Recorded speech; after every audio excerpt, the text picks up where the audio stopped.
Breaking news, tragedi ayah dan anak tenggelam di Sungai Musi. Ibu kaget saat panggil makan siang. Upaya tim SAR gabungan yang mencari Sobri, korban tenggelam bersama sang anak di Sungai Musi, Desa Pengaturan Kecamatan Batanghari Leko pada Senin lalu berakhir sudah. Jasad Sobri berhasil ditemukan pada radius 500 meter dari titik tenggelam pada Selasa 31 Agustus 2021 sekitar pukul 22.00 waktu Indonesia Barat. Sebelumnya, tim penyelamat juga berhasil mengevakuasi jasad Farel yang merupakan anak korban berusia 5 tahun berhasil ditemukan pada pukul 15.00 waktu Indonesia Barat.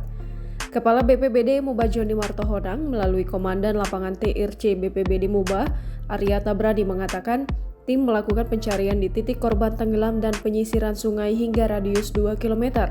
Lanjutnya, untuk jasad keduanya langsung dibawa ke rumah duka untuk dimakamkan. Korban F yang lebih dahulu ditemukan telah dimakamkan.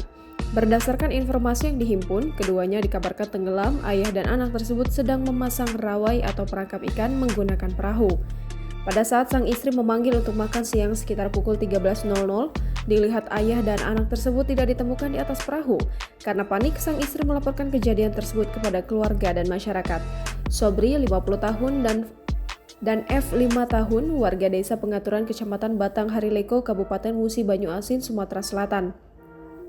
Menurut Kepala Desa Pengaturan Andri saat dihubungi mengatakan insiden hilangnya korban tersebut sekitar pukul 11.00 waktu Indonesia Barat.